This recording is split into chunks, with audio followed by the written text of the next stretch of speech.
ગુજરાતમાં નથી જળવાતો નેતાજીનો પ્રોટોકોલ। જી હા, સામાન્ય વહીવટ વિભાગે પરિપત્ર કરવાની જરૂર પડી છે।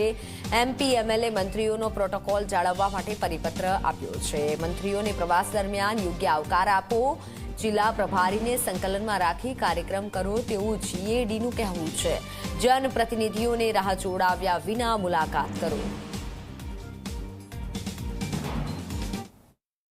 કોંગ્રેસે વિપક્ષ તરીકે વારંવાર રજૂઆત કરી કે અધિકારીઓ કોઈનું સન્માન જાળવતા નથી। ભાજપના અનેક લોકોએ વારંવાર ફરિયાદ કરી, વારંવાર સરકારે પરિપત્રો કરવા પડે પણ અધિકારીઓ માનતા નથી। પરિપત્રો ઘોળીને પી જાય છે।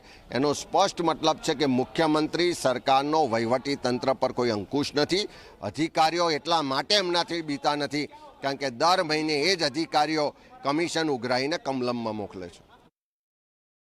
મારે કહેવાનું સરકારને એ જ કે જ્યારે આજે કોઈ પણ કાર્યક્રમ સરકારી કાર્યક્રમ થતા હોય, જે તે વિસ્તારના ધારાસભ્યને એનું નામ એના કાર્ડના અંદર હોવું જોઈએ, જે તકતી લાગે તેના અંદર એને હોવું જોઈએ, જે વિધાનસભા વિસ્તારના અંદર આવે। પરંતુ અધિકારીઓ પોતાની મનમાની કરીને એ વિરોધ પક્ષ હોય કે કંઈ શાસક પક્ષના ધારાસભ્યને પણ નામ નથી લાગતા, તેમને બોલાવતા પણ નથી અને પ્રોટોકોલ પ્રમાણે તેને માન સન્માન પણ આપતા નથી। એટલે મારે સરકારને વિનંતી છે કે જે પ્રમાણે જે પ્રોટોકોલ સામાન્ય વહીવટ વિભાગ દ્વારા જે આપવામાં આવેલા છે તેનો અમલ થાય। તમે 10 વખત પ્રોટોકોલ માટે તમે પરિપત્ર કરો પણ એ પરિપત્રનો અધિકારીઓ અમલ ક્યારે કરશે એની ચિંતા છે। અમે તો લડાયક માણસો છે, અમે તો લડાઈને પણ અમારું કામ કરી લઈએ, પણ એમના ધારાસભ્ય જે કોઈ છે જેને અમુક જેને ખ્યાલ નથી પડતો, જે ભાજપના સિમ્બોલ ઉપર જીતેલા છે એવા લોકોનું તો પ્રોટોકોલ જળવાતો નથી અને એ પરિપત્ર બહાર પાડ્યો છે, આજે સરકારે પણ સ્વીકાર્યું છે।